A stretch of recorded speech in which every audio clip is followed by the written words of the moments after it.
그 2번 문제, 뭐 1번은 가로 채우기 하면 될 것 같고, 2번 문제도 아주 쉽죠. 2번 문제 너무 쉬운 문제입니다. 세례 요한에서 잘못 말하고 있는 것은 요한은 세례를 베풀지 않았다. 이게 잘못된 거죠.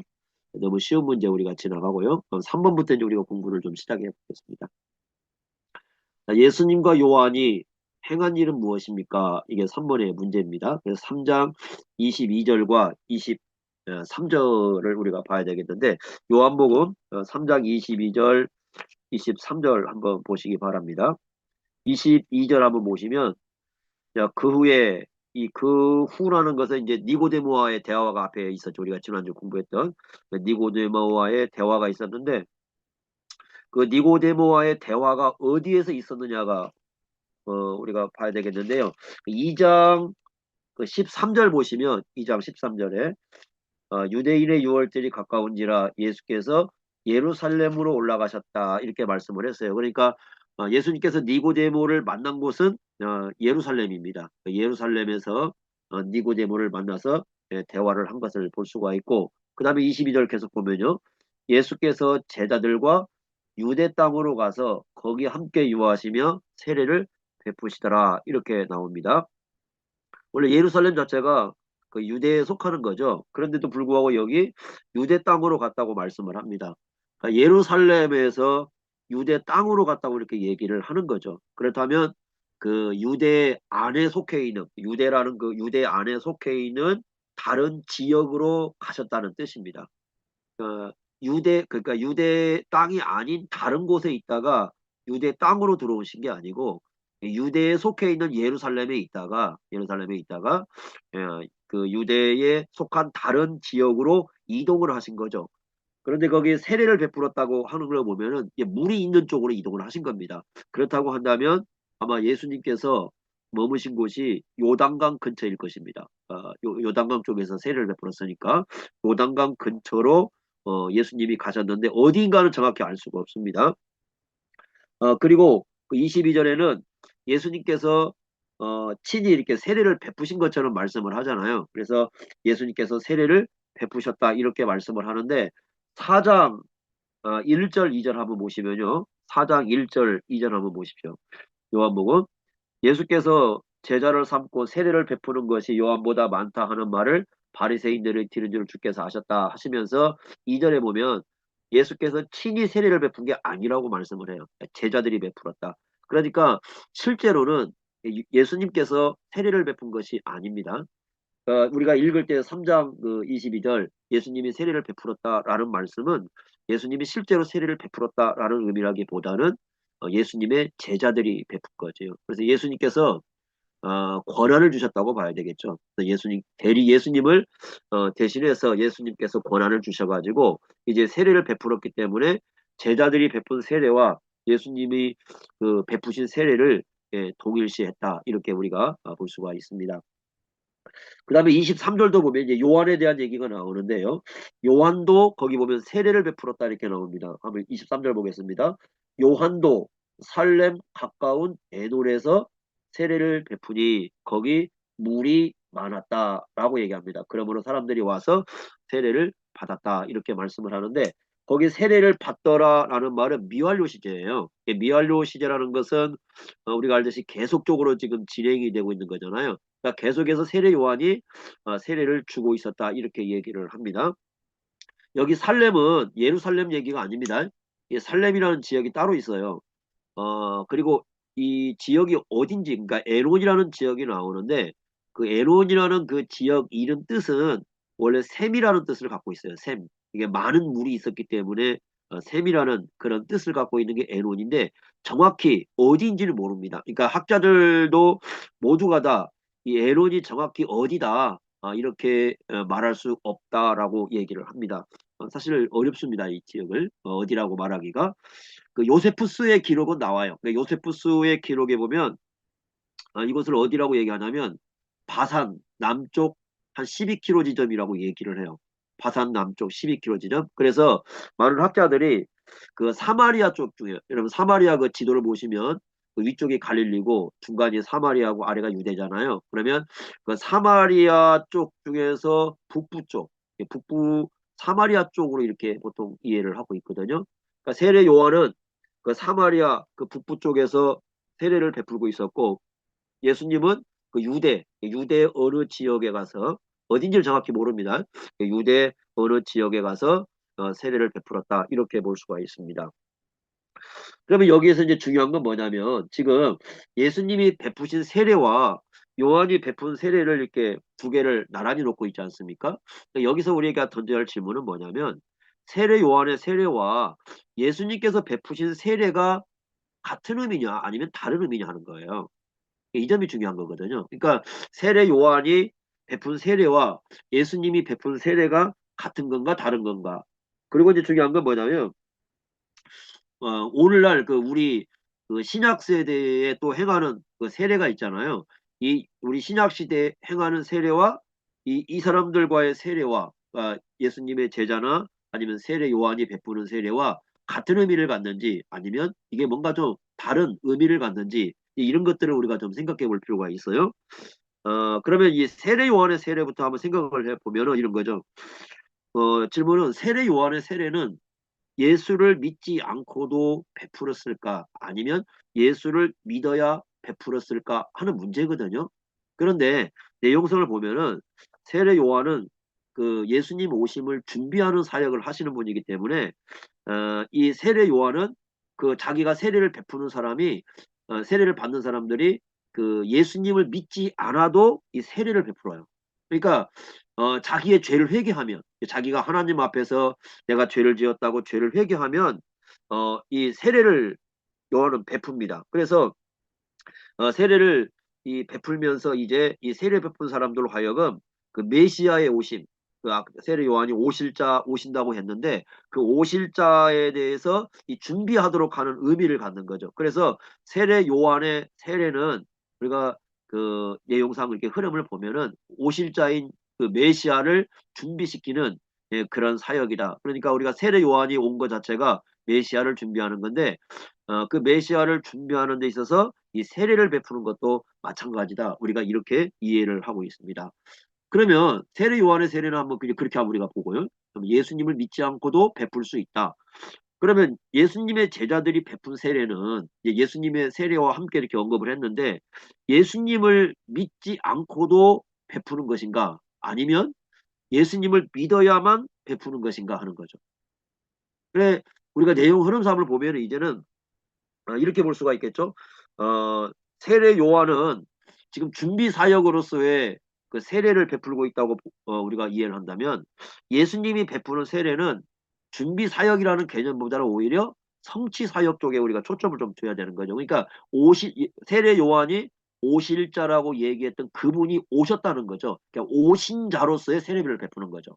그렇게 된다면은 세례 요한의 세례보다 예수님의 그 제자들이 베푸는 세례는 한 단계 더 전진을 했다. 이렇게 우리가 볼 수가 있습니다. 이런 면에서 이제 세례 요한이 베푸는 세례와 예수님이 베푸는 세례는 어느 정도 의미가 좀 더 예수님이 베푸는 세례가 이 성취적인 측면을 갖고 있다. 그리고 요한이 베푸는 세례는 준비 사역의 측면을 갖고 있기 때문에 서로 약간은 좀 차이가 있다 이렇게 봐야 됩니다.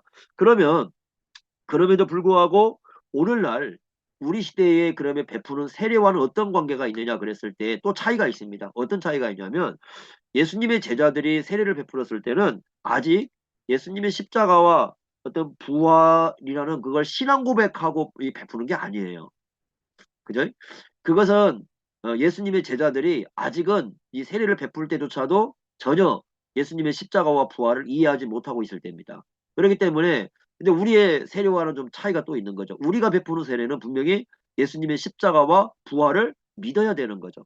부활과 십자가를 믿지 않으면은 오늘날 세례를 안 베풀잖아요. 그죠? 그 신앙 고백을 해야 우리가 세례를 베푸는 거니까. 그렇다고 한다면 이 예수님의 제자들이 베푸는 세례도 오늘 우리 시대에 어떤 베푸는 그 세례와 같은 이 똑같은 어떤 세례라기보다는 우리의 세대는 또 한 단계 더 전진해가는. 그래서 이 세례라는 것도 요한으로부터 예수님에게로 예수님에게서 오늘날 신약시대 우리에게로 좀 더 이렇게 완성도를 향해서 전진해 왔다. 이렇게 봐야 됩니다. 그렇게 해서 예수님의 제자들이 이 세례를 베푸는 건데 예수님의 제자들이 세례를 베푸는 것은 세례 요한과 그 다음에 오늘날 우리 신약 시대에 베푸는 세례의 어떤 과도기적인 측면을 갖고 있다 이렇게 봐야 됩니다. 그러니까 성취적인 측면이긴 하지만 어떤 면에서 과도기냐면 아직 십자가와 부활이라는 이 진리를 완전히 드러내지 않는 상태에서의 세례이기 때문에 우리 시대와는 좀 더 다른 의미를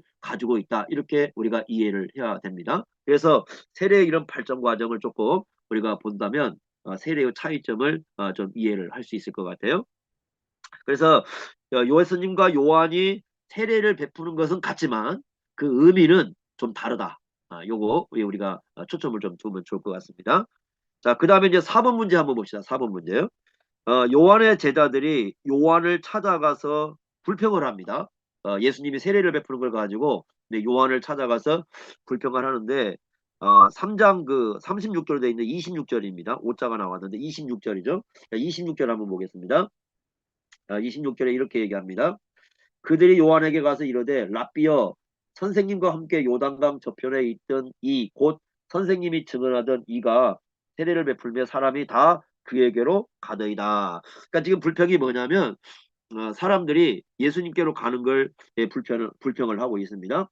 25절을 한번 봅시다. 25절을. 이에 요한의 제자 중에서 한 유대인과 더불어 정결 예식에 대하여 변론이 되었다. 지금 논쟁이 벌어졌습니다.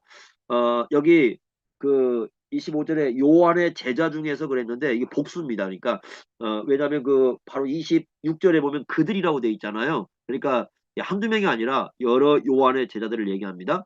여러 요한의 제자들과 한 명의 유대인 사이에 변론이 이게 벌어진 거죠. 그 변론 주제가 뭐냐면 정결 예식에 관한 겁니다. 정결 예식에 관한 건데 어떤 내용을 가지고 논쟁을 했는가? 지금 분명한 것은 뭐냐면 정결 예식이기 때문에 세례 문제거든요. 이 세례 문제를 가지고 논쟁을 한 건 분명히 맞아요. 근데 어떤 내용을 갖고 이제 했는가는 정확히는 알 수가 없지만 우리가 그 성경 그 우리가 복음서를 통해서 한번 우리가 한번 추측은 좀 해볼 수가 있을 것 같아요. 첫째는 뭐냐면 그 요한이 세례를 베풀었을 때 무슨 권위로 세례를 베풀었을까? 과연 요한이 무슨 권위로 세례를 베풀고 있는가? 그게 아마 논쟁거리가 될 수 있어요. 이건 어디에 근거하냐면요. 누가복음 20장 4절을 보시면 누가복음 20장 4절 한번 보십시오. 예수님에게 예수님께서 이제 그 사람 유대인들에게 질문하는 내용이 나옵니다. 그 누가복음 20장 4절에 뭐라고 질문하냐면 요한의 세례가 하늘로부터냐 사람으로부터냐는 권위에 대한 문제를 이렇게 다루고 있잖아요. 그죠? 그러니까 아마 많은 사람들이 이 논쟁이 되었을 수도 있어요. 그 문제가 요한이 과연 베푸는 세례가 하늘로부터 온 것이냐 아니면 사람들로부터 온 것이냐. 그래서 이 유대인과의 논쟁이 과연 요한이 무슨 권위로 세례를 베풀었는가라는 그 주제를 가지고 일단 논쟁이 될 수도 있다. 요거 하나 생각하시고요. 두 번째는 뭐냐면 지금 앞에서 예수님이 베푸는 세례와 그 세례 요한이 베푸는 세계를 두 개를 이렇게 대조해 놓고 있잖아요. 그렇다면 예수님께서 베푸는 세례하고 그 다음에 요한이 베푸는 세례하고 뭐가 다른가 둘이 그거 아마 질문할 수도 있어요. 두 세례가 뭐가 다른가? 그리고 이제 두 세례가 있으니까 누구의 세례가 예수님의 세례가 있고 요한의 세례가 있다면 둘 중에 누구의 세례가 더 나은 것인가 그런 논쟁이 있을 수 있잖아요. 그렇지 않습니까? 그래서 예수님의 세례가 더 나은가 아니면 그 요한의 세례가 더 나은가 위쪽에서 지금 요한은 세례를 베풀고 있고 아래 유대 쪽에서는 예수님의 제자들이 세례를 베풀고 있는데 과연 저 세례 요한이 베푸는 세례가 나은 것인지 아니면 예수님이 베푸는 세례가 나은 것인지 여기에 대한 논쟁이 있을 수가 있는 거죠. 그래서 이 두 가지 이제 우리가 가능성을 생각해 볼 수 있는 게 첫째는 권위 문제이고요. 두 번째는 예수님이 베푸는 세례와 세례 요한의 이 세례를 이렇게 서로 비교를 해가지고 누구의 세례가 훨씬 더 나은 세례인가라는 어떤 그러한 논쟁이 될 수가 있어요. 아마 이제 요 두 가지 내용이 이 논쟁 속에 함의가 된 것 같아요. 그래서 26절에 보면은 요한의 제자들이 요한에게 가서 얘기를 하는 겁니다. 선생님이라고 얘기합니다. 선생님. 랍비라는 건 선생이니까요. 랍비라는 말은 선생. 그러니까 이 굉장히 존경의 용어죠. 랍비라는 말은 이 보통 선생보다도 훨씬 더 존경의 용어입니다. 그러니까 요한을 랍비 선생님이라고 부르는 것은 요한에 대한 굉장한 어떤 존경심을 가지고 있다. 이렇게 우리가 볼 수가 있습니다. 그래서 이렇게 요단강 저편에 있더니 그 선생님이 증언하시던 이가 예수님이죠. 세례를 베푸는데 사람들이 다 그에게로 가고 있습니다. 라고 이렇게 얘기를 합니다. 그러니까 지금 제자들이 요한에게서 와서 하는 얘기는 뭐냐면 사람들이 지금 다 가고 있다. 예수님께로 가고 있다. 몰려가고 있다. 이거죠. 둘이 대조했을 때. 그러니까 요한의 제자들은 지금 예수님께서 행하시는 일, 예수님께서 세례 베푸신 일에 대해서 약간 지금 부정적인 지금 생각을 갖고 있는 것 같아요. 그죠? 우리가 내용을 보면은 그 예수님께 사람들이 몰려가는 것에 대해서 좋지 않게 생각하고 있기 때문에 지금 예수님과 제자들이 그 세례를 베푸는 것에 대해서 좀 부정적인 그런 생각을 깊이 가지고 있었던 것 같아요. 그러니까 요한에 대해서는 굉장한 존경심을 보이고 있지만 예수님에 대해서는 좀 부정적인 그런 시각을 가지고 있다. 그래서 이제 나중에 보면 어떤 사람들이 있느냐면 그 세례 요한의 세례까지만 거기에만 머물러 있는 사람들이 있어요. 그러니까 세례 요한의 세례까지만 우리가 사도행전 19장에 가보면 그 에베소에 보면은 그런 사람들이 있잖아요. 세례 요한의 세례만 아는 사람들이 있습니다. 그러니까 거기까지만 머물러 버리는 거죠. 그래서 더 이상 이제 예수님께 가지 않는 이제 그런 사람들이 있는 거죠. 우리가 1장에 요한복음 1장에 보면 그 요한이 그 증언을 했습니다. 어떤 증언을 했냐면 보라 하나님의 어린 양이다. 그 예수님을 증언하는 장면이 나오잖아요. 그 증언의 내용을 듣고 예수님께로 간 사람이 둘이 있었죠. 기억하시겠죠? 두 제자. 한 사람은 그 중에 안드레가 있고요.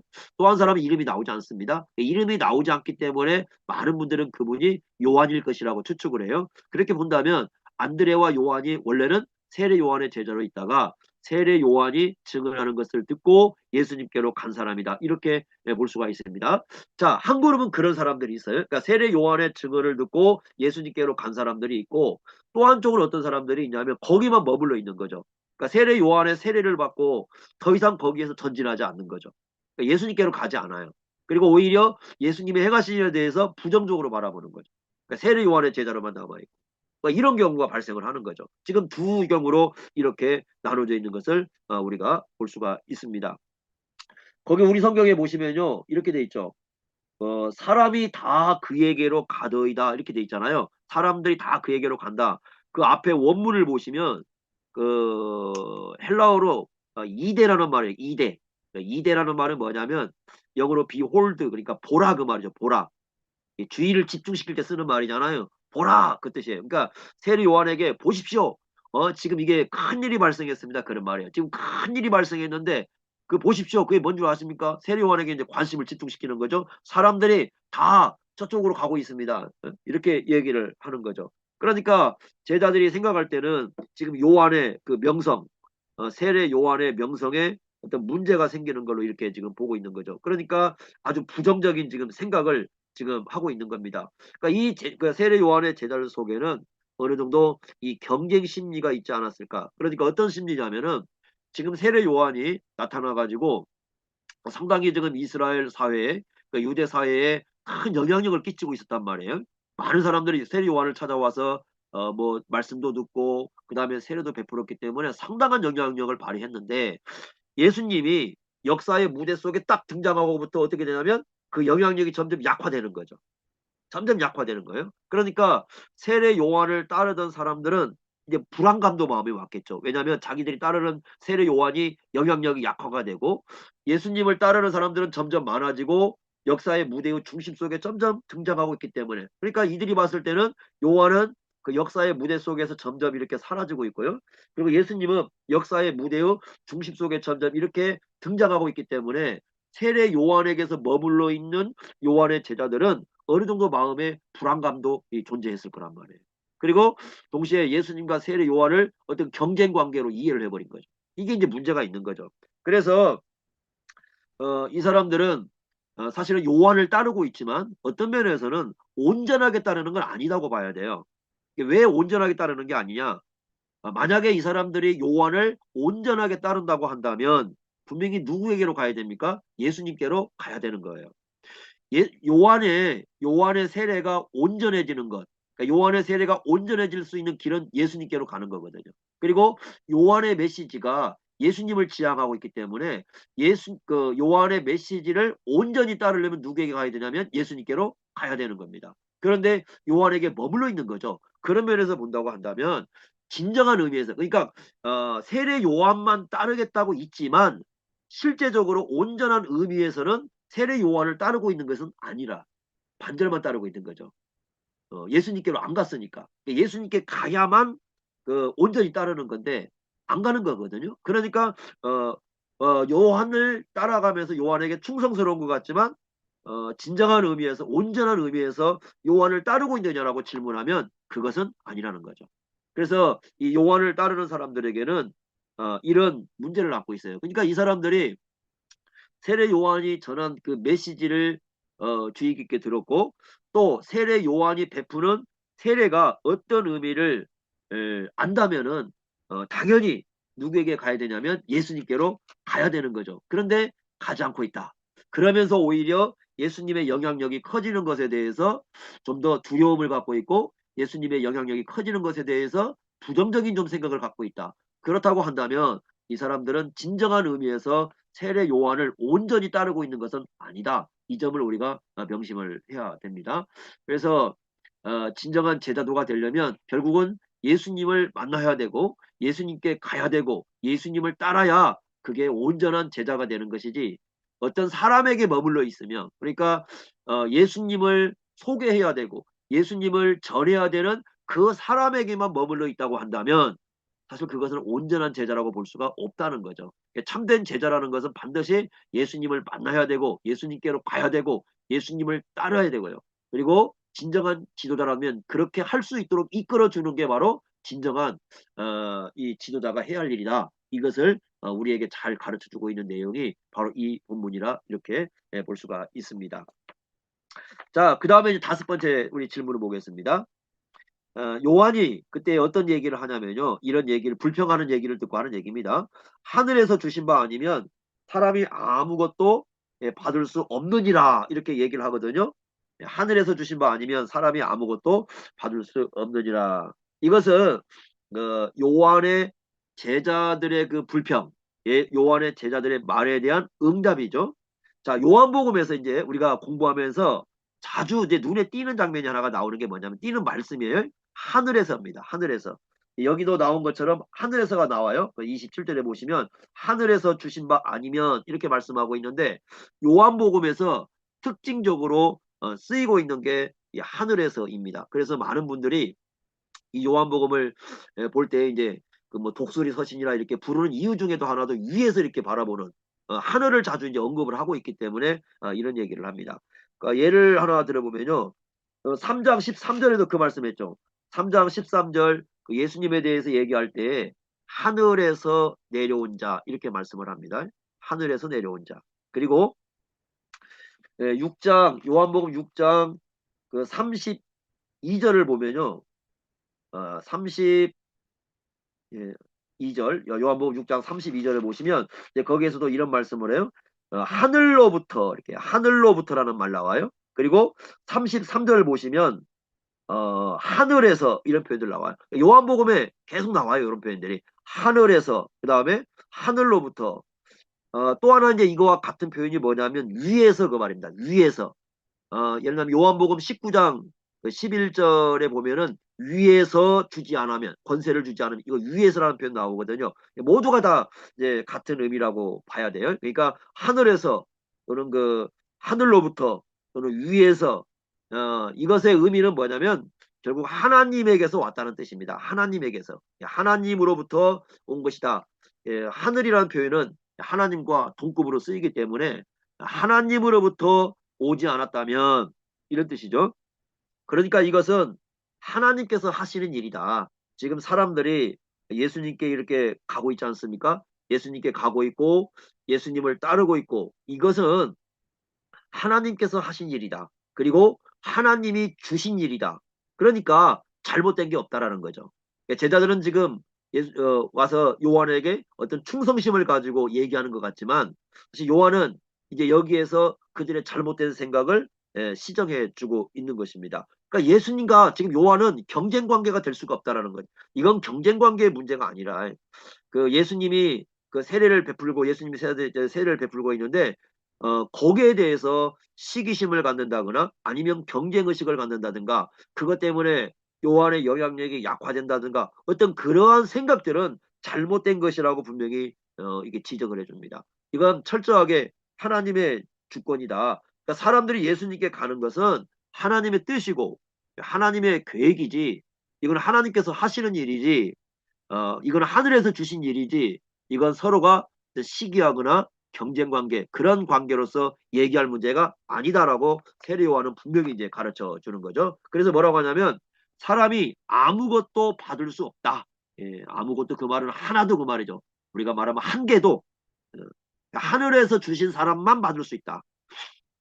그 예수님께 많은 사람들이 지금 가고 있어요. 그것은 하나님께서 예수님께 주셨기 때문에 가는 것이지 만약에 그렇지 않다면 가지 않을 것이다. 이렇게 해서 철저하게 그 세례 요한은 하나님의 주권을 의지한 그러한 답변을 지금 제자들에게 하고 있습니다. 이렇게 해서 그 제자들이 잘못된 생각을 가지고 있다. 이렇게 얘기해 주면서 이렇게 시정을 해주고 있는 것을 우리가 볼 수 있습니다. 자, 그 다음에 이제 넘겨서 16쪽 가보시면 6번의 문제입니다. 요한은 이제 예수님과 자신의 관계를 설명하기 시작합니다. 이게 어떻게 설명하는가? 3장 28절부터 30절까지 내용입니다. 28절부터 보면은 이제 쭉 설명을 합니다. 어떤 관계에 있는가? 28절 보시면 내가 말한 바 나는 그리스도가 아니요 그의 앞에 보내심을 받은 자라고 한 것을 증언할 자는 너희다. 이렇게 얘기합니다. 자, 두 가지 얘기합니다. 첫째, 나는 그리스도가 아니다. 요한은 자기가 잘 알고 있어요. 자기가 메시아가 아니다. 두 번째는 자기는 그의 앞에 보냄을 받은 자이다. 그러니까 먼저 이제 온 자죠. 먼저 왔습니다. 요한은 분명하게 그걸 가르쳤다는 거예요. 그러니까 요한은 그 표지판 역할을 하는 거지 표지판의 목적지가 아니에요. 예, 목적지와 표지판은 다르죠. 표지판은 목적지를 가르쳐주고 있는 것이지 목적지 자체는 아니에요. 예, 표지판 앞에 와서 이게 목적지다 그러면 안 되겠죠. 그러니까 예를 들면 이곳이 광주로 가는 표지판이다 그러면 그건 표지판 역할이니까 광주를 지향하고 있죠. 그죠? 그러나 실제 광주는 아니잖아요. 광주는 이제 도착해야 되는 거니까. 예수님은 목적지라고 한다면 세례 요한은 자기가 누구라는 거 하나의 표지판 역할을 하는 그런 존재다. 그러니까 그 표지판을 따라서 누구에게 가는 사실은 예수님께 가야 되는 거죠. 안 가고 있는 이제 제자들이 문제가 있는 건데 그러면서 이렇게 얘기합니다. 거기 세례요한이 재미있는 얘기를 해요. 이것을 증언할 자는 너희다. 그렇게 얘기하죠. 거기 그 28절에 보면 끝부분에 이것을 증언할 자는 너희다. 그러니까 세례요한은 그렇게 어떻게 했다는 거예요? 가르쳤다라는 거예요. 그러니까 세례요한으로부터 이 가르침을 받았어요. 자기는 그리스도가 아니고 그리고 자기는 장차 자기 뒤에 그 메시아가 오시는데 그 메시아 앞서 온 사람이고 그리고 그 뒤에 이제 자기가 오실 일을 소개하고 준비할 자라는 걸 분명히 자기는 가르쳤어요. 그러니까 그것을 증언할 수 있는 사람들은 세례요한의 제자들이에요. 왜냐하면 이 사람들은 세례요한으로부터 그런 얘기를 들었기 때문에 그러니까 지금 그런 말씀을 하고 있는 거예요. 그러니까 너희들은 알고 있지 않느냐? 내가 분명히 너희들에게 그렇게 메시지를 줬는데 그런데 이 사람들은 그 생각을 하지 않는 거죠. 이게 이제 제자들의 문제인 거죠. 그러니까 세례 요한을 따르는 제자의 문제가 바로 여기에 있습니다.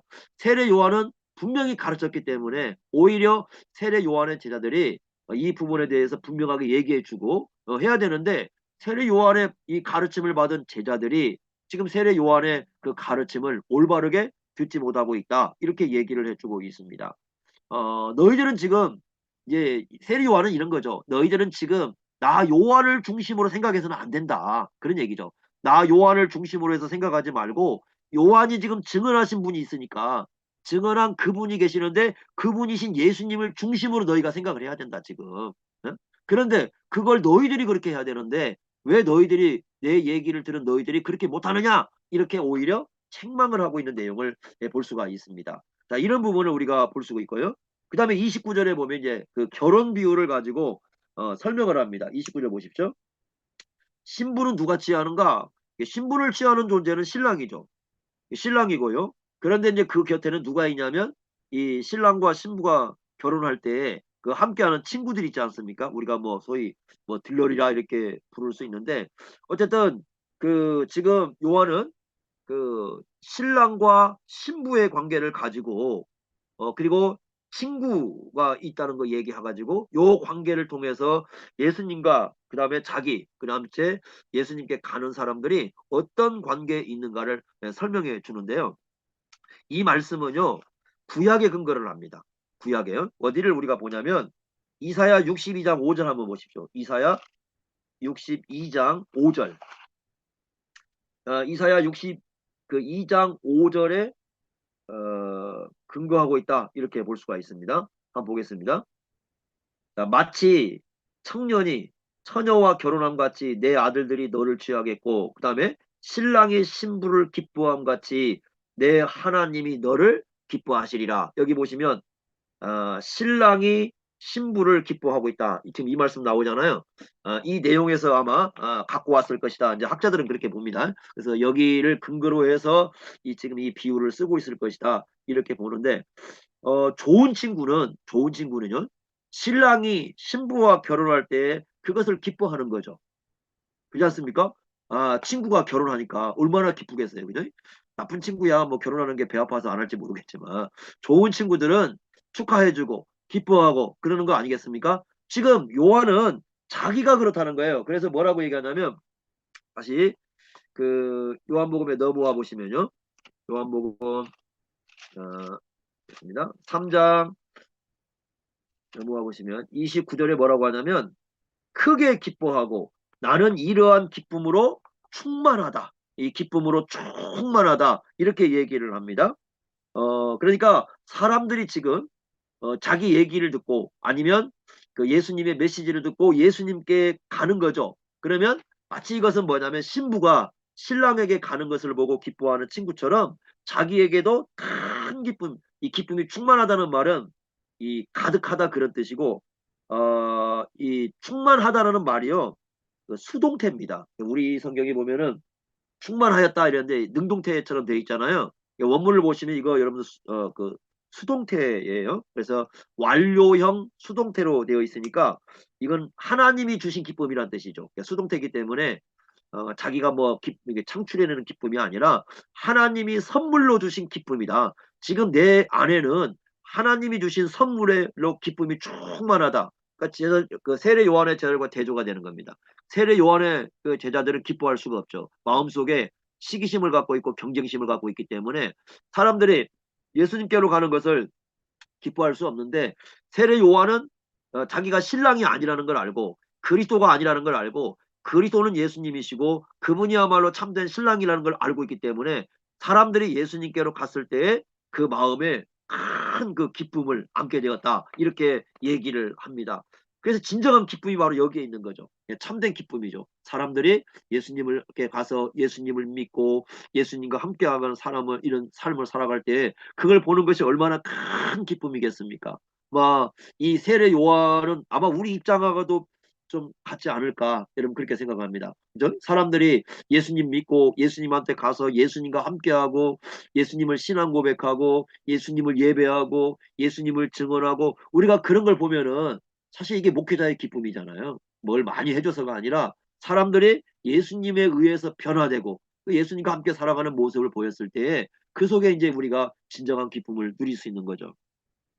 어, 세례 요한의 입장에서는 훨씬 더 그럴 것 같아요. 왜냐하면 세례 요한은 사실 태어날 때부터요. 태어날 때부터 왜 태어났냐라고 물어본다면 예수님을 준비하는 작업이잖아요. 예수님을 소개하고 예수님을 준비하기 위해서 태어났습니다. 그러니까 세례 요한은 사실은 그 예수님을 소개하고 예수님께 사람을 보내는 게 자기가 이 땅에 살아가는 목적이었어요. 그리고 자기가 전한 메시지도 예수님이잖아요. 그러면 실제적으로 사람들이 예수님께 가는 것은 자기가 전한 메시지가 성취되고 있는 것을 우리가 볼 수 있는 거죠. 그리고 또 세례를 베푼 목적도 예수님께로 보내는 데 있거든요. 그렇다면 이 목적에 합당하게 또 사람들이 예수님께 가고 있기 때문에 이 세례 요한의 입장에서는 사람들이 예수님께로 가게 되는 것이 굉장히 큰 기쁨이 되고 즐거움이 되었을 것이다. 이렇게 우리가 여기서 볼 수 있는 거죠. 그래서 참된 기쁨이 뭘까? 하나님께서 예수님을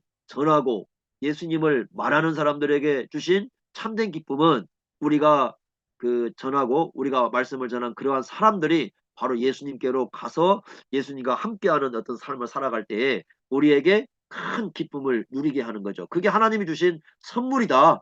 세례 요한은 그렇게 얘기를 하고 있습니다.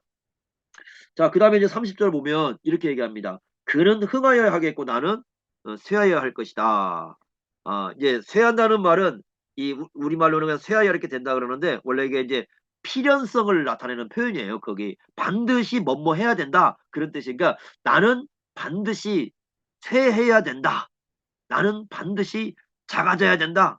어, 반드시 그렇게 돼야 된다. 낮아져야 된다. 이렇게 지금 얘기를 하고 있는 겁니다. 그러니까 자기는 그 역사의 그 무대 쪽에서 반드시 뒤로 물러나야 된다. 이렇게 얘기하고 있고요. 그 다음에 그는 흥해야 된다. 그러니까 예수님이 이 계시의 중심이고 예수님이 역사의 중심이다. 하나님의 구속 역사의 중심은 예수님께 있고 이러한 예수님이 역사의 중심 속에 존재해야 된다.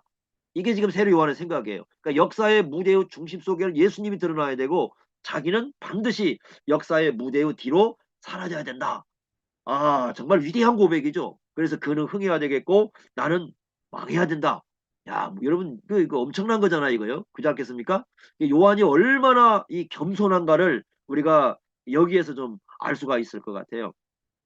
뭐 현재도 그렇죠. 현재도 역사의 중심에는 누가 있습니까? 당연히 예수님이시죠. 지금도 역사의 중심에는 예수님이에요.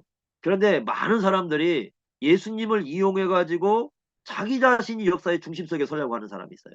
그건 좋지 않는 거죠, 사실은. 그러니까 우리의 참된 목적은 예수님이 역사의 중심 속에 있고 구속사의 중심에 있고 그리고 우리 모든 삶의 중심 속에 있다라는 걸 드러내는 것이 우리가 해야 할 일이고 뭐 그렇게 해서 우리는 역사 속에 또 사라지는 거죠. 그렇지 않겠습니까? 역사의 무대 속에 뭐 목사님이나 저나 다 마찬가지지만 여기 있는 분들이요. 우리는 한 시대에 한때 그 교회를 맡아가지고 역사 속에 등장해가지고 예수님에 대한 열심히 우리가 전하고 소개하고 또 우리는 역사 속에서 사라지고 그러나 우리가 전했던 그 예수님은 계속적으로 역사의 중심 속에 존재하고 이것을 우리가 봐야 되는 거죠. 그리고 그걸 기뻐해야 되는 거죠. 아, 이 예수님이 흥해지고 더군다나 이제 이 종말 시대에는 주님의 몸된 교회가 역사의 중심 속에 있지 않겠습니까? 그러니까 주님의 몸된 교회가 흥하고 주님의 몸된 교회가 건전하게 세워지고 이렇게 할 때에 그 속에서 우리도 진정한 기쁨을 누리고 그 안에서 우리가 복됨을 생각해야 된다는 거죠. 이것이 이제 세례 요한이 보여준 아주 놀라운 장면입니다. 그래서 이 세례 요한의 답변은 참 겸손하고 역사가 뭔가를 알고 예수님과 자신이 어떤 관계가를 알고 이런 관계를 올바로 알고 그 하나님 나라의 사역을 감당하는 참된 지도자였다. 그러니까 예수님이 칭찬할 만하죠. 예수님이 뭐라고 합니까? 여인이 낳은 자 중에서 가장 큰 자는 누구예요? 세례 요한인 거죠. 뭐 칭찬할 만하죠. 뭐 일꾼으로서 안 그랬습니까? 이렇게 겸손한 사람이었다는 걸 우리가 이해를 할 수가 있습니다. 자, 그런데 이제요. 31절부터 36절까지 이제 내용인데요. 7번 문제입니다. 7번 문제 보시면 위로부터 오시는 이는 누구이고 땅에서 난 이는 누구일까라는 건데요. 여기에 대해서 우리가 좀 논란이 될 수가 있는 게 뭐냐면 31절부터 36절까지를 세례 요한이 한 얘기인가? 예? 세례 요한이 한 얘기인가? 왜냐하면 그 27절에 보면 요한이 대답을 하고 나서 계속 지금 이어지고 있거든요. 그래서 세례 요한이 한 얘기인지 아니면 세례 요한은 30절까지만 하고 31절부터 36절까지는 요한 복음을 쓴 저자의 설명인지 이게 이제 좀 어려워요. 어떻게 보면 세례 요한이 증언하는 것 같기도 하고요. 어떻게 보면은 요한복음을 쓴 저자가 설명하는 것 같기도 하고 그래서 이거 결정하는 게 쉽지 않습니다. 그러니까 특별한 뭐 저기가 없으면 그 세례 요한의 뭐 증언으로도 우리가 볼 수가 있는데 근데 또 내용 설명하는 거 보면 좀 세례 요한이 앞에서 언급하는 것과 또 약간 좀 다른 뉘앙스를 갖고 있기 때문에 결정하기는 쉽지 않습니다. 뭐 저 입장에서도 사실 이걸 뭐라고 좀 결정하기 좀 어려울 것 같아요. 그래 일단 우리가 한번 보기를 하겠습니다. 그 3장 31절입니다. 거기 보시면 위로부터 오시는 이가 있고 땅에서 이가 땅에 속하여 땅에 속한 것을 말하는 존재가 있습니다. 그러니까 둘로 이렇게 나눠서 설명을 하는데 위로부터 오시는 이는 여기 위는 아까도 계속 강조했습니다. 요한복음에서는 위는 하늘입니다. 3장 13절에 얘기하는 하늘, 하늘로부터 오시는 이예요. 자, 이거 어디서 갖고 온 표현이냐면요. 우리가 욥기 한번 보시면 욥기 3장 4절. 욥기 욥기 3장 4절을 보시면요. 이런 표현 나와요. 욥이 한 얘기 중에서 어, 3장 4절요. 그날이 캄캄하였더라면 그 다음에 하나님이 위에서 돌아보지 않으셨더라면 여기 보니까 하나님과 위를 연결시켜 놓고 있죠. 그러니까 하나님이 위에서 돌보지 않는다면 그러니까 위는 결국 그 하나님이 계신 곳을 언급을 한 걸 우리가 볼 수가 있습니다. 그래서 그 위라는 것은 이 하늘이고 그곳은 하나님이 계신 곳이다. 자, 그 위를 우리가 생각해 보면은 골로새서 3장 1절 기억하시죠? 골로새서 3장 1절 보면 위의 것을 찾으라 이렇게 말씀했고요. 그 다음에 골로새서 3장 2절을 보면은 위의 것을 생각하라 이렇게 얘기를 했거든요. 그때 그 골로새서 3장 1절 2절을 보면은 그 위가 어디냐 그랬을 때 예수님께서 계신 곳 예수님께서 하나님 우편에 계신다고 했는데 그 하나님 우편에 계신 그곳이 위라고 설명하고 있어요. 그러면 그 위가 어디냐? 당연히 예수님이 계시니까 하늘이죠. 그래서 위로부터 오셨다라는 것은 하늘로부터 오셨다. 이렇게 얘기를 합니다. 그 예수님에 대한 증언이에요. 만약에 이것이요. 요한이 한 얘기라면 요한은 지금 예수님이 하늘로부터 내려왔다고 하고 있는 거거든요. 근데 요한이 이걸 본 적은 없어요. 사실은. 눈으로 막 예수님이 하늘로부터 쫙 하고 내려온 걸 본 적은 없어요. 그죠? 그렇지만 분명한 건 뭐냐면 근본적인 차이가 있다. 그러니까 자기와 예수님은 근본적인 차이가 있다라는 걸 설명해주는 아주 중요한 얘기죠. 하늘에서 내려왔다 그 말은 이미 지난주에도 말씀드린 것처럼 이미 존재하셔요. 이미 존재하시는데 하나님과 함께 존재하시는데 내려오셨다. 그런 뜻입니다. 그러니까 이분은 누굽니까? 하나님의 아들이라는 개념이죠. 위에서부터 내려왔다. 그 말은 이분은 하나님의 아들이다. 요한복음 그 1장 34절에 그 요한이 예수님을 하나님의 아들이라고 증언했다고 나오거든요. 그러니까 이 말씀을 요한이 한 얘기라면 같은 의미라고 봐야 돼요. 하나님의 아들이시다 그런 뜻입니다. 하나님으로부터 내려온 위로부터 내려온 하나님의 아들이시다. 그렇지만 세례 요한 자신이 어떤 사람이라는 겁니까? 거기 보니까 땅에 속한 사람이다. 땅에서 난 사람이다. 자기는 땅에서 난 사람이다. 세례 요한에 대한 얘기를 지금 하고 있습니다. 그렇기 때문에 땅에 속한 것을 말한다. 그 얘기는 뭐냐면 요한은 하늘에 속한 것은 말할 수 없다라는 거예요. 이 요한복음에서 하늘이라는 거 굉장히 중요하다고 그랬어요. 이제 예수님이 어떤 분이냐 그랬을 때 하늘에 계시는 것을 말하시는 분이에요. 그런데 요한은 어떠냐? 근본적으로 예수님과 달라요. 그래서 이 요한은 땅에서 나타난 말은 피조물이죠. 피조물이란 뜻입니다. 피조물인데 피조물이기 때문에 하늘에서 일어난 일을 알 수가 없는 거죠. 그러니까 이런 사건을 이 말씀을 통해서 예수님과 세례 요한은 아주 근본적인 차이가 있는 존재다. 이렇게 얘기를 하는 것입니다. 더군다나 예수님이 위로부터 오셨다라는 이게 말씀을 쓰고 있는데요. 3장 그 3절과 5절에 이미 위로부터 그난 것 거듭남에 대한 얘기를 했잖아요. 그래서 거듭남에 대한 얘기를 했을 때 어떤 얘기를 했냐면 성령으로부터 난 것을 위로부터 난 것이다. 거듭난 것이다. 이렇게 얘기했습니다. 그렇다고 한다면 여기에서 조금 이제 조심스러워요. 조심스럽게 좀 더 접근해서 들어갈 수 있는 것은 뭐냐면 요한이 예수님을 위로부터 나신 분이라고 했을 때는 성령으로 잉태된 분인 걸 알고 있을 가능성이 있다라는 겁니다. 그러니까 예수님이 성령으로 잉태되셨잖아요. 그죠? 그것은 세례 요한이 알고 있을 가능성이 존재하고 있어요. 이 말씀을 통해서 우리가 보면요.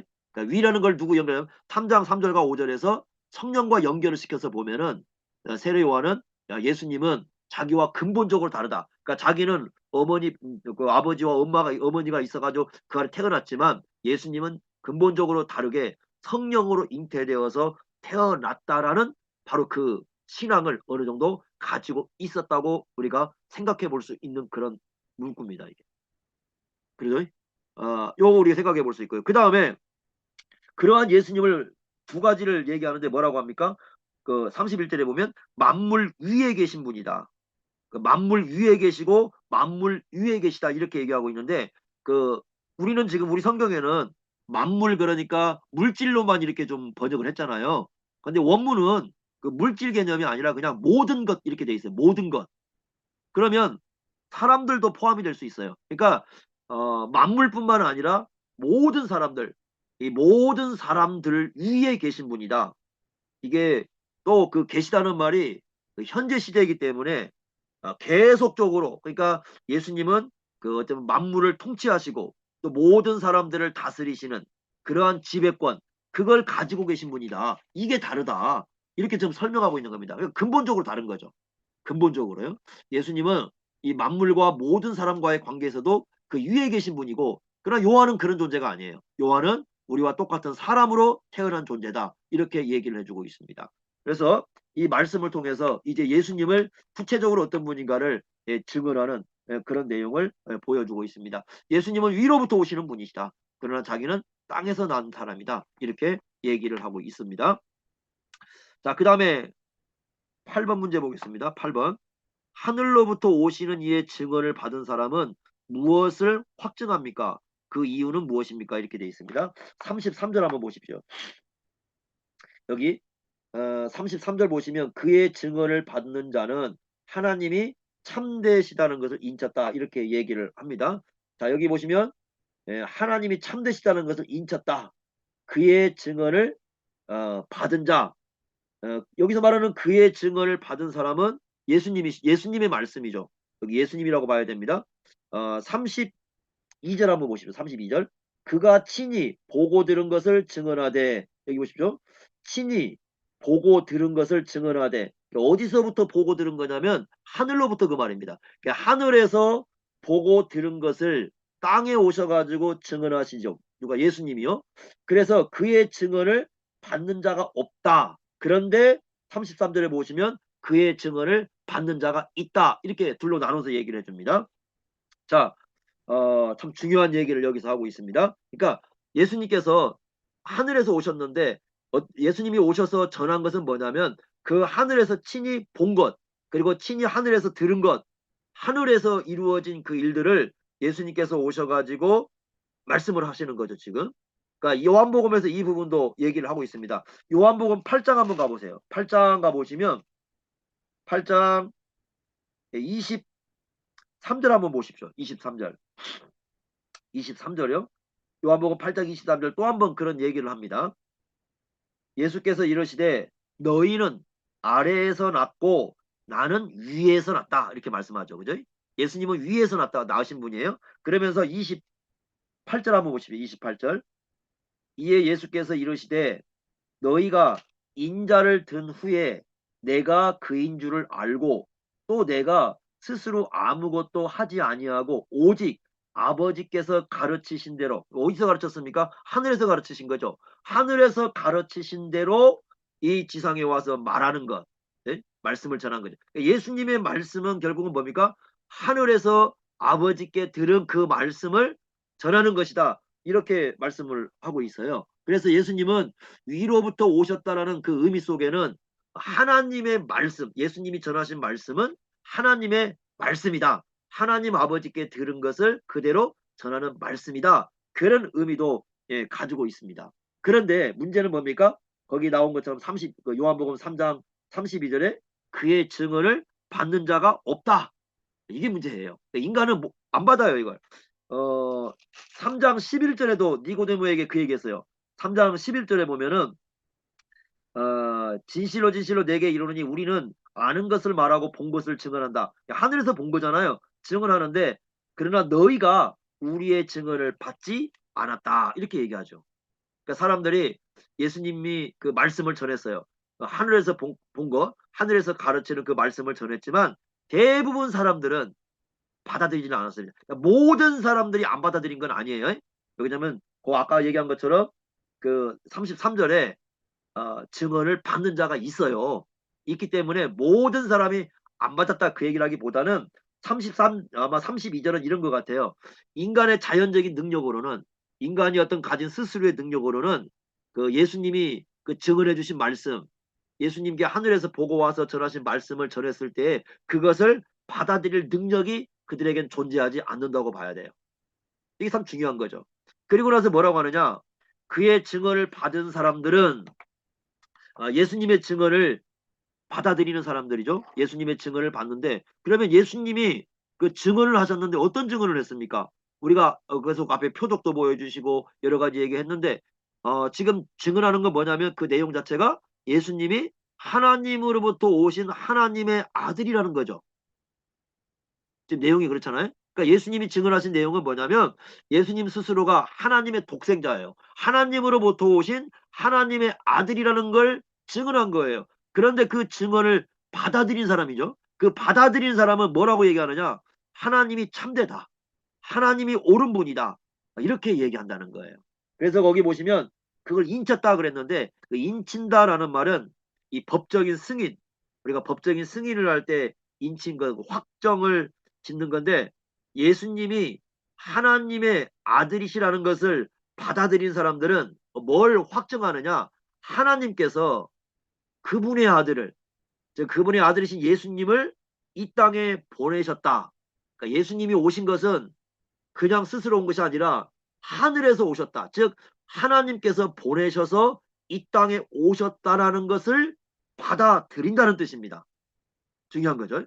그러니까 예수님이 하나님의 아들이시라는 것을 그 증언을 받아들이는 사람은 이 예수님을 보내신 분이 누구냐? 바로 하나님이시고 그 하나님은 아들을 보내신 것이 거짓말이 아니고 뻥이 아니고 진짜로 참되게 보내셨다라는 것을 그 마음속에 확증을 하고 또 인정을 하고 또 승인을 한다.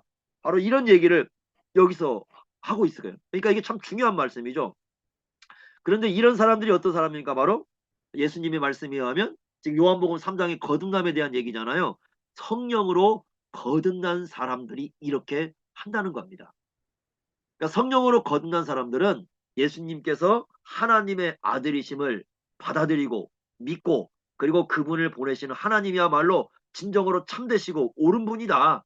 아마 이 얘기 속에는 이제 그 구약에서부터 메시아를 그 보낸다고 약속을 했던 그 약속에 대한 성취의 개념도 어느 정도 여기에 포함이 돼 있을 거예요. 그래서 하나님은 옳은 분이고 하나님은 참되신 분이다라는 것을 그 마음속에 확실히 확증을 한다. 이렇게 말씀을 하고 있습니다. 자, 34절 보십시오. 그리고 이렇게 말씀했습니다. 그래서 어떤 말씀을 하냐면 하나님이 보내신 이는 하나님의 말씀을 하나니. 자, 그래서 여기 보시면은 예수님의 말씀이 결국 누구의 말씀이라고 말씀하냐? 하나님의 말씀이다. 이렇게 얘기를 해주는 거예요. 그러니까 요한복음에서 계속 이거 강조됩니다. 예수님의 말씀은 하나님의 말씀이다. 그래서 어떨 때는요, 하나님의 말씀이라고 했을 때 그게 하늘에서 하나님이 하신 말씀이라는 걸 의미하는 건지 아니면 예수님 자신의 하신 말씀을 의미하는 건 전혀 이게 차이가 없어요. 그냥 하나님의 말씀이라고 그냥 쓰기도 합니다. 이렇게 바로 그냥 예수님 자신의 말씀을 하나님의 말씀이다 이렇게 쓰기도 해요. 그러니까 예수님의 말씀은 곧 하나님의 말씀이다. 이렇게 하시고 또 뭐라고 합니까? 이는 하나님이 그 성령을 한량없이 주셨다. 그래서 예수님은 이 성령이 한량없이 이 받으시는 분. 뭐 한량이 없다라는 것은 뭐 측량할 수 없다. 뭐 그런 말도 되고요. 그 양을 잴 수가 없죠. 뭐 제한, 한계가 없다. 이제 그런 뜻인데 이것은 어디서 가져온 거냐면요. 그 이사야 11장 그 1절과 2절에서 가져온 말이에요. 이사야 그 11장 1절과 2절에 보시면 그 메시아가 오실 때 그 이새에서 한 싹이 나올 때에 그 메시아는 성령님으로 충만하실 것이다라는 그 예고를 하고 있거든요. 그것이 바로 성취적인 측면을 여기서 우리에게 보여주는 거죠. 그러니까 예수님의 말씀과 예수님의 사역은 모두가 다 성령께서 함께 하시는 그런 사역인 것이죠. 그래서 예수님의 말씀은 전적으로 참되신 하나님의 말씀이다. 성령께서 충만하게 역사하신 말씀이고 성령께서 함께 하신 말씀이다. 그렇다고 한다면 그 성령께서 역사하는 사람. 그러면 어떻습니까? 그 성령께서 역사하는 사람은 예수님이 증언한 것을 동일하게 받아들이는 거죠. 다를 수가 없죠. 그러니까 예수님께 역사했던 성령하고요. 그 예수님의 말씀을 받은 사람 가운데 임하신 성령님하고 다를 수가 없죠. 그러면 예수님에게 임하신 성령과 예수님의 그 말씀을 받은 사람에게 임하는 성령이 같다고 한다면 예수님이 전하시는 것과 그 말씀을 받는 것이 일치가 돼야 되겠죠. 그러니까 예수님이 전하신 그 말씀을 그대로 받아들이는 사람이 누구의 역사 가운데 있다 이렇게 말씀하시냐면 성령 가운데 역사 가운데 있는 사람이다 이렇게 말씀을 하고 있습니다. 그러면 여기서부터 이제 우리가 정확히 명확히 규정 지을 수가 있겠죠. 많은 사람들이 예수님을 찾아왔습니다. 찾아왔는데 예수님을 누구로 믿지 않았습니까? 하나님의 아들로 믿지 않았다. 심지어는 누구도 그랬다는 겁니까? 앞에서 니고데모도 그랬다는 거죠. 그렇다고 한다면 예수님을 찾아오지만 예수님을 만났지만 하나님의 아들로 하나님으로 믿지 않으면 그 사람은 성령으로 거듭난 사람이 아니다. 그리고 예수님이 증언한 것을 받아들이지도 않는 사람이다. 그리고 성부도 따르는 사람은 아니다. 마지막으로 성령께서 역사한 사람도 아니다. 이렇게 가르칩니다. 제가 그 한 2년 전인가요?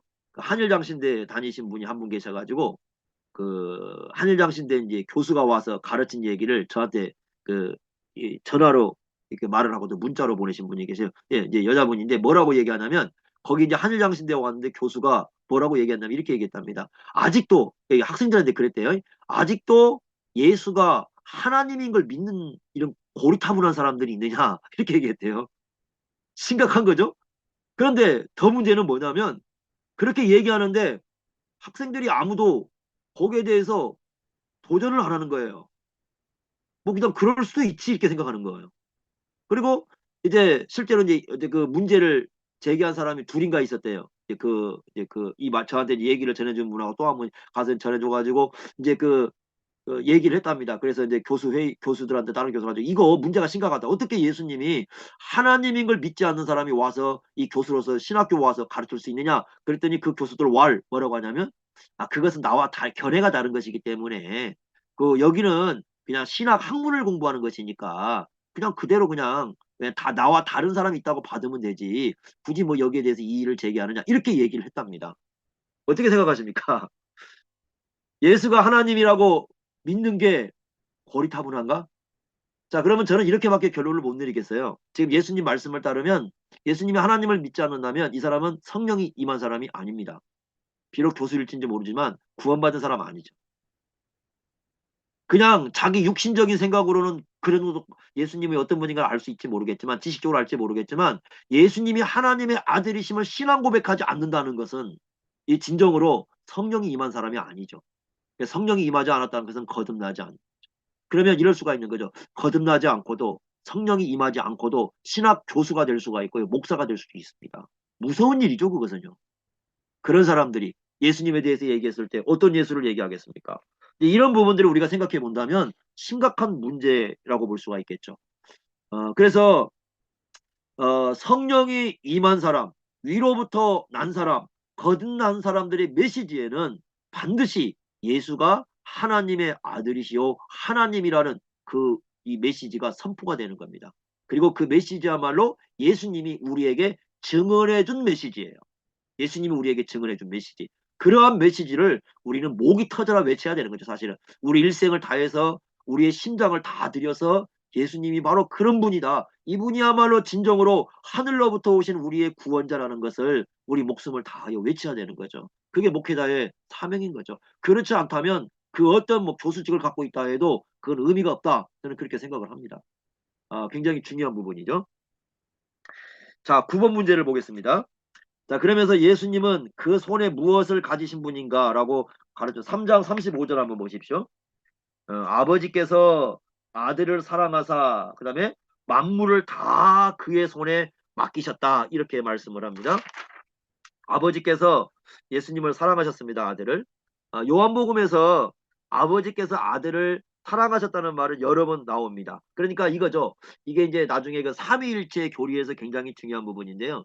삼위일체 교리에서 삼위가 어떻게 영원부터 존재했느냐 그랬을 때 서로 사랑의 관계를 가지고 존재했다. 사랑은 혼자 하는 게 아니거든요. 관계 개념이죠. 그죠? 내가 혼자 사랑한다는 건 사랑이라는 건 있을 수 없어요. 그러니까 사랑은 관계 개념이에요. 그래서 관계를 이룰 때에 사랑이라는 게 형성이 되니까 삼위일체 하나님을 얘기할 때 바로 그 부분을 얘기합니다. 그러니까 영원부터 관계적으로 존재했다. 예, 관계적으로 존재한 증거는 뭐냐면 서로가 사랑하는 분이었다. 이렇게 얘기를 합니다. 그래서 아버지께서 예수님을 사랑하셨다. 자, 우리가 두 군데를 한번 보겠는데요. 요한복음 17장 한번 보십시다. 요한복음 17장 24절이요. 거기 이렇게 말씀합니다. 요한복음 17장 24절. 아주 중요한 말씀을 하는데요. 아버지여 내게 주신 자도 나 있는 곳에 나와 함께 있어. 그 다음에 이렇게 말씀하셨습니다. 아버지께서 창세 전부터 나를 사랑하셨다. 그러니까 세상이 존재하기 전부터 예수님은 존재하셨고 그 예수님이 존재하셨을 때에 아버지께서 아들을 사랑하셨다. 사랑의 관계죠. 그러니까 이 영원전부터 그래서 서로 사랑하는 관계였다. 이렇게 말씀을 합니다. 요한복음 10장 17절도 보시면요. 요한복음 10장 17절에도 그런 말씀을 하는데 이렇게 말씀했습니다. 17절 보시면 내가 내 목숨을 버리는 것은 그것을 내가 다시 얻기 위함이니 이로 말미암아 아버지께서 나를 사랑하시느니라. 자, 여기 보면 예수님께서 뭐라고 합니까? 목숨을 버리는 걸 순종으로 얘기하는 거예요. 지금 아버지께 온전한 순종을 하고 있는 걸 얘기하는데 아버지께 온전하게 순종을 한다. 그 순종의 근거가 뭐냐? 아버지께서 나를 사랑하시는 거다. 아버지께서 나를 사랑하시기 때문에 내가 아버지께 온전히 뭐 하느냐? 순종을 한다라고 얘기를 합니다. 그래서 요한복음에서는 아버지께서 아들을 영원부터 사랑하는 그런 관계로 설명을 합니다. 여기서도 마찬가지예요. 아버지께서 아들을 사랑하셨어요. 그래서 어떻게 했느냐? 만물을 다 맡기셨다. 예? 앞에서는 성령을 한량없이 주셨다 이렇게 말씀하고 성령만이 아니라 만물도 주셨다. 그러니까 지금 여기서는요, 예수님이 인성을 취했잖아요. 그 관점에서 보셔야 됩니다. 예수님이 인성을 취하셨는데, 예수님이 인성을 취하셨을 때에, 그때조차 성육신 하신 거죠. 성육신 하신 관점에서 만물을 다 주신 거죠. 원래는 만물은 하나님 것이잖아요. 그죠? 주님 것이 되기도 하는데, 그런데 이제 인성을 취하셨을 때에 그 인색을 취하신 면에서도 만물을 주신 분으로 이렇게 말씀을 합니다. 그 요한복음 13장 3절에도 보시면요. 요한복음 13장 3절에도 보시면 뭐라고 말씀하시냐면 아버지께서 모든 걸 자기 손에 맡기셨다. 이렇게 돼 있어요. 모든 걸 자기 손에 맡기셨다. 어? 아버지께서 주셨다 그 말이죠. 성육신 하신 예수님께 모든 만물을 주셨다.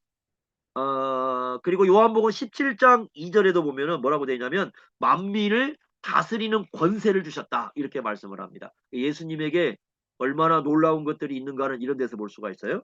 자, 그러면 또 하나 이제 우리가 여기서 우리가 짚고 넘어갈 게 뭐냐면 요한복음에서는 그 아버지께서 아들에게 주신 것들이 있는데요. 아버지께서 아들에게 주신 것들이 있는데 그게 한 7가지 정도로 나와요. 7가지.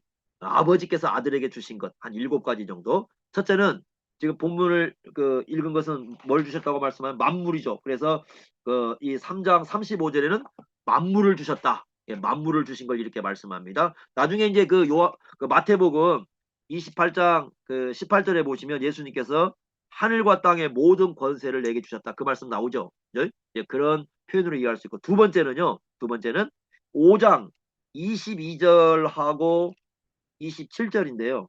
한번 체크했다가 한번 나중에 살펴보시기 바랍니다. 5장 22절과 27절 보시면 심판하는 권세를 주셨다. 이렇게 심판하는 권세. 심판하는 권세도 주신 걸로 이렇게 말씀을 합니다. 세 번째는 5장 26절에 보시면 생명을 주셨다. 신적 생명을 주신 것처럼 말씀합니다. 그래서 생명을 가지셨다. 이렇게 말씀을 하고요. 그다음에 네 번째는 이제 요한복음에서 가장 많이 나온 것 중에 하나가 뭐냐면 6장 37절 그리고 39절 10장 29절 17장 6절 17장 9절을 보면은 신자들 하나님의 자녀들 하나님의 자녀들을 예수님께 주셨다. 이렇게 말씀해요. 자녀들을 예수님께 주셨다. 이렇게 말씀하고 아까 다섯 번째로 17장 2절에 만민을 다스리는 권세, 온 세상 사람들을 다스리는 권세를 주셨다. 이렇게 말씀합니다. 그리고요, 여섯 번째는 17장 11절과 12절에 보시면 이런 표현을 쓰고 있습니다. 요한복음 17장 11절 12절 보시면 내게 주신 아버지의 이름, 그러니까 아버지의 이름이 예수님께 이렇게 쓰일 수 있게, 예수님에게도 아버지의 이름이 쓰일 수 있게 아버지의 이름을 주셨다, 이렇게 나오죠. 그 다음에 마지막으로 일곱 번째로 요한복음 17장 22절과 24절을 보시면 내게 주신 영광이라는 표현이 나옵니다. 즉 하나님이 가진 영광을 예수님께 주셨다, 이렇게 나옵니다. 그래서 예수님과 함께하는 것이 얼마나 큰 우리에게 복인가. 네? 예수님이 함께하는 게 얼마나 우리에게 놀라운 일이고 얼마나 영광스러운가. 왜냐하면 그 로마서 8장에 얘기한 것처럼 우리는 상속자인데 예수님과 함께한 상속자잖아요. 그러니까 예수님의 그 모든 걸 우리가 누릴 수 있잖아요. 그러니까 예수님이 아버지로부터 받은 것이 무엇인가를 보면 우리가 예수님과 함께 아버지로부터 무엇을 누릴 수 있는가를 알아요. 얼마나 놀라운 것인지. 그래서 그 요한계시록에 가보시면 그 예수님께서 왕으로서 세상을 다스리는데 우리도 그와 함께 하신다고 말씀을 하거든요. 그래서 예수님과 함께 하면서 왕의 위치를 회복해가지고 다스리는, 이 온 세상을 다스리는 그런 존재가 될 것이라는 것도 이 요한계시록에서 가르쳐주고 있거든요. 그러니까 예수님이 그 받으신 거, 그 받으신 것에 우리가 함께 참여하고 그 안에 누리게 되는 거니까 요한복음에서 예수님께서 무엇을 받으셨는가를 보면 우리가 장차 예수님과 함께 그 받고 누리고 살아야 할 것이 얼마나 큰 복이고 얼마나 영광스러운가를 알 수가 있습니다. 그러니까 이런 내용들도 한번 요한복음에서 잘 체크를 좀 해보시기 바랍니다. 자, 마지막 10번 문제입니다. 영생이 있는 사람과 영생이 없는 사람의 차이가 무엇이냐? 3장 36절로 다시 돌아옵니다. 3장 36절을 보시면 이렇게 말씀했습니다. 아들을 믿는 자에게는 영생이 있고 아들을 순종하지 아니하는 자는, 여기 순종과 믿음은 같은 말이에요. 그러니까 순종하지 않는다는 건 믿지 않는 거고 믿는다는 건 순종한다는 겁니다.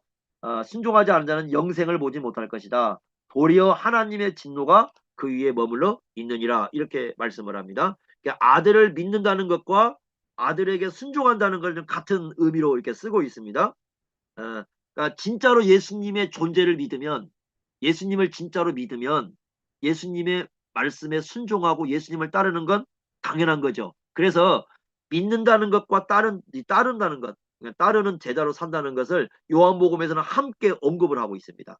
그러니까 믿는 것 따로 뭐 순종하는 것 따로 그게 아니라 믿음 자체가 순종이고 순종 자체가 믿음의 표현이라는 것을 이 요한복음에서는 우리에게 잘 가르쳐 주고 있어요. 그러니까 예수님을 따르는 삶, 예수님께 순종하는 삶이 영생의 삶이라는 거죠. 그러니까 믿는다는 것은 순종의 삶이고 예수님께 순종하는 삶 자체가 영생의 삶이다라고 가르쳐주고 있습니다. 그래서 참된 믿음의 증거는 어디서 드러나느냐? 순종으로 드러나는 겁니다. 그러니까 참된 믿음이 있다는 것은 예수님을 따르는 삶으로 드러난다. 예수님께 순종하지 않으면, 따르지 않는다면 참된 믿음이 없는 거죠. 이렇게 말씀을 합니다. 자, 그러면 만약에 그 안에 예수님을 믿는 믿음이 없다면 어떻게 되는가? 하나님의 진노가 요한복음에서요, 유일하게 나오는, 여기만 나와요. 지금 하나님의 진노라는 표현은 하나님의 진노가 그 위에 머물러 있다. 현재적입니다. 현재 머물러 있다라는 거예요. 요한복음 그 3장 18절 한번 보시면요. 3장 18절에 이렇게 말씀했습니다. 그를 믿는 자는 심판을 받지 아니할 것이요 믿지 아니하는 자는 하나님의 독생자의 이름을 믿지 않으면 벌써 심판을 받았다.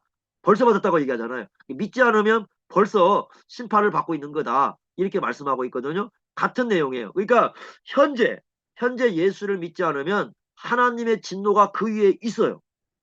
이거 현실입니다. 우리 눈에 안 보이잖아요. 안 보이지만 현실이에요. 그래서 지금도 마찬가지예요. 1세기만 그런 게 아니라 지금도 예수님을 믿지 않는 사람에게는 하나님의 진노가 그 위에 있는 겁니다. 하나님의 진노가 떠나지 않고 있어요. 그 진노가 제거되는 길은 하나밖에 없습니다. 예수님을 믿는 것밖에 없어요. 예수님을 믿지 않으면은 언제든지 그 사람은 하나님의 진노를 현재적으로 이고 살아가는 거죠. 하나님의 그 심판으로 인한 진노를 늘 그 위에, 그 사람은 모르죠. 그러나 그것을 가지고 살아가는 사람이다. 이렇게 말씀해주고 있기 때문에 예수를 믿지 않는 게 얼마나 이 불행한 일인가를 여기에서 우리가 알 수가 있습니다. 그래서 이 말씀을 가지고 이제 요한 일서에도 이 말씀을 하고 있는데 요한 일서 한번 가볼까요? 저 뒤로 요한일서 5장을 한번 보겠습니다. 요한일서 5장이요. 5장 10절 보시면 10절, 11절 보겠습니다. 10절 한번 보겠습니다. 이렇게 말씀했습니다. 요한복음 5장 죄송합니다. 11절, 12절. 네, 11절, 12절입니다. 11절과 12절을 보겠습니다. 또 증거는 이것이니 하나님이 우리에게 영생을 주신 것과 이 생명이 그의 아들 안에 있다. 자, 영원한 생명이 아들 안에 있죠. 그러니까 아들이 안에 임하면 동시에 뭐가 있는 겁니까? 영원한 생명도 임하는 거죠. 왜? 아들 안에 생명이 있잖아. 영원한 생명이 아들 안에 있잖아요. 그러니까 그 아들을 받아들이면, 내 안에 믿으면 그 아들 안에 있는 생명이 누구 안에 오는 겁니까? 우리 안에 오는 거죠. 그러니까 아들이 우리에게 주시는 것은 뭐냐면 영원한 생명이라는 겁니다. 그래서 12절에 이렇게 말씀합니다. 아들이 있는 자에게는 생명이 있고 하나님의 아들이 없는 자에게는 생명이 없다. 단호하죠. 그래서 예수님을 그 안에 믿는 사람, 그 예수님 안에 영원한 생명이 있기 때문에 그 영원한 생명을 가지신 예수님을 믿었을 때 그 영원한 생명도 함께 우리에게 오는 거고, 예수님을 믿지 않으면 영원한 생명이 예수님 안에 있기 때문에 믿지 않게 된다면 그 사람에게는 영원한 생명도 존재하지 않게 됩니다. 영원한 생명은 그래서 예수 그리스도와 함께 누리는 것이다. 이렇게 우리에게 가르쳐주고 있죠. 아들을 믿는 것은 그런 의미를 갖습니다. 그래서 영생이 있는 사람과 없는 사람을 바로 아들 대신 예수 그리스도를 그 안에 믿고 있느냐 믿고 있지 않느냐 이것에 따라서 결정이 된다. 그러니까 예수님을 하나님의 아들로 믿는 것은 결국 우리의 영원한 생명을 결정짓는 가장 중요한 것이고, 예수를 하나님의 아들로 믿는 것은 성령의 역사로 인해서 거듭난 사람들만이 믿을 수 있다라는 것이 바로 이 3장에서 우리에게 아주 중요하게 가르치는 내용입니다. 그래서 우리는 이런 내용을 알고 있기 때문에 예수님을 하나님의 아들로 우리는 줄기차게 메시지를 전할 수밖에 없는 거죠. 복음서를 통해서 예수님이 하나님이시다, 하나님의 아들이시다, 이걸 우리가 줄기차게 전해야 한 이유는 바로 아들이 있는 자에게만 영원한 생명을 누릴 수 있기 때문이다. 이렇게 말씀을 합니다. 상당히 중요한 거죠. 그러니까 예수님께 왔다고 해서 되는 게 아니라 예수님을 누구로 믿느냐가 결국 그 사람의 그 영원한 생명을 결정해 주는 것이다. 이렇게 설명을 해주고 있습니다. 자, 오늘 뭐 여기까지